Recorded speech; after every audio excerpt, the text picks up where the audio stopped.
भूतं च भव्यं च सर्वं यश्चाधितिष्ठते सर्वस्य च केवलं तस्मै ज्येष्ठाय ब्रह्मणे नमः। तस्मै ज्येष्ठाय ब्रह्मणे नमः।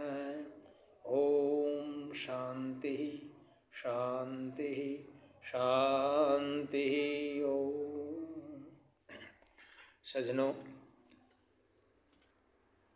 पिछले एपिसोड में हमने 3 भूमिका के वाल्मीकि रामायण की भूमिका के 3 विषय कवर किए थे, जिनमें रामायण का काल, कि रामायण कब लिखी गई थी,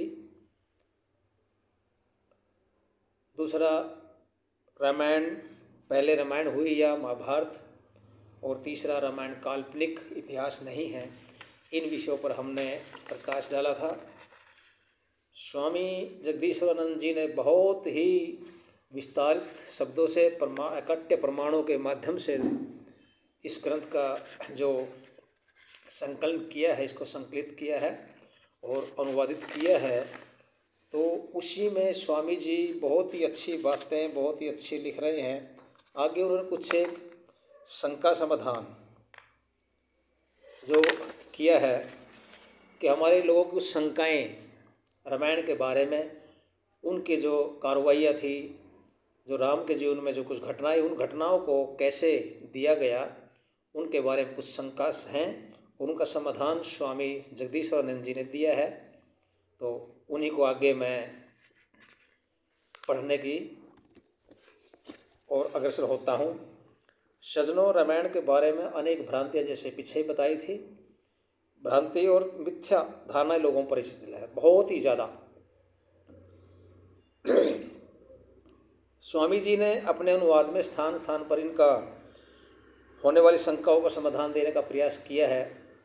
आगे पेजों में भी आएगा, आगे सर्ग जो हैं उनमें आएगा। तो कुछ जैसे 5 टिप्पणियाँ होती हैं, बीच बीच में लिखा जाता है, तो उसका वो आगे ही दिया है उन्होंने, इसमें नहीं दे पाए, जिसका नहीं दे पाए है आगे यहाँ पर शंका समाधान उनका किया है। तो उन शंकाओं का समाधान ऐसा है। पहले जो लोगों को हुआ कि अयोध्या क्या थी, उसकी बनावट कैसी थी। अयोध्या की बनावट, वाल्मीकि ऋषि ने, महर्षि वाल्मीकि ने अयोध्या की लंबाई 12 योजन और चौड़ाई 3 योजन लिखी है। प्रश्न यह है कि अयोध्या आयताकार क्यों बनाई गई थी। आजकल की भांति बना देते, जैसे आजकल सेक्टर कटते हैं या गांव बसते हैं, ऐसे कर देते। लेकिन अयोध्या को आयताकार क्यों लिया, कि 6 योजन लंबी और 3 योजन चौड़ी, इसको क्यों लिया, इसका भी कारण और इसका वर्णन जो दिया है, महर्षि वाल्मीकि ने अयोध्या का यथातथ्य वर्णन किया है, जैसी वो थी ऐसी, और वही बनावट ठीक भी है। क्या कि इस बनावट में दृष्टिकोण यह था कि प्रत्येक नागरिक को स्वच्छ वायु मिल सके। जैसे आज हमारे नक्शा नवीस हैं और वो मकान ऐसे बनाते हैं कि उसमें हवा आती रहे, जो इसका वेंटिलेशन होता रहे, हवा का आवागमन होता रहे मकान के अंदर। तो इस हिसाब से वो बनाते हैं, कहाँ पर खिड़की लगानी है, कहाँ पर रोशनदान लगाना है। ऐसे ही उसको ऐसे किया था कि प्रत्येक नागरिक को शुद्ध वायु मिल सके। यदि अयोध्या की चौड़ाई भी लंबाई के समान ही हो जाती तो नगर के प्रत्येक नागरिक के लिए नगर से बाहर आकर स्वच्छ और स्वास्थ्यप्रद वायु का सेवन कठिन हो जाता, तो उनको बाहर घूमना पड़ता। ये भी नक्शे के हिसाब से उन्होंने किया। नगर के केंद्र से किसी भी और अधिक से अधिक 1.5 योजन चलने पर प्रत्येक नागरिक नगर से बाहर निकलकर प्राकृतिक सौंदर्य का आनंद ले सकता था। अतः अयोध्या की जो बनावट थी ठीक थी, आयताकार थी। इसमें सभी को, जितने भी वहाँ पर रहने वाले थे, जो भी थे, राजा थे, महाराज थे, आम प्रजा थी, उन सब के जो घर बने हुए थे, महल जो बने हुए थे, सभी के जितने भी थे, चाहे गरीब थे चाहे अमीर थे, सब के घरों में शुद्ध वायु मिल सके, ऐसे हिसाब से उन्होंने उसको बनाया था। तो ये बनावट महर्षि वाल्मीकि जी ने अयोध्या के बारे में लिखी है। आगे एक शंका समाधान होता, एक शंका होती है लोगों को कि भरत के साथ सेना क्यों गई थी। कब? जब राम जी वनवास चले गए और भरत जी अपने नाना के घर से आए, उनको पता चला भी घटना क्या घटी है कि राम जी को जो जिनको साम्राज्य मिलना था उनको वनवास मिल गया।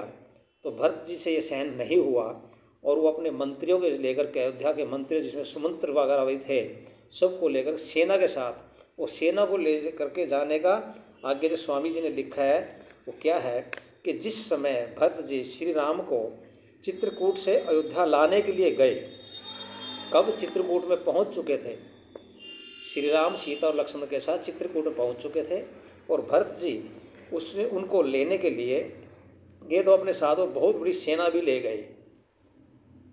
इस सेना के कारण गुहू और महर्षि भारद्वाज ने उन्हें शंका की दृष्टि से देखा। रास्ते में ही जैसे गुहू उनके मित्र थे, उन्होंने भी शंका से देखा कि भरत कहीं राम को मारने तो नहीं जा रहे इतनी बड़ी सेना लेके। क्योंकि भरत जो ये राम थे और लक्ष्मण थे, बहुत ही एक योद्धा थे, उनसे मुकाबला उनकी सेना भी नहीं कर सकती, इसलिए सेना ले अकेले नहीं कर सकते, सेना के साथ गए वो।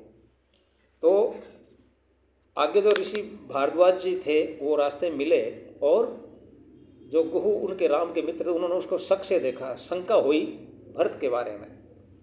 लक्ष्मण ने भी यही समझा कि भरत हमारा काम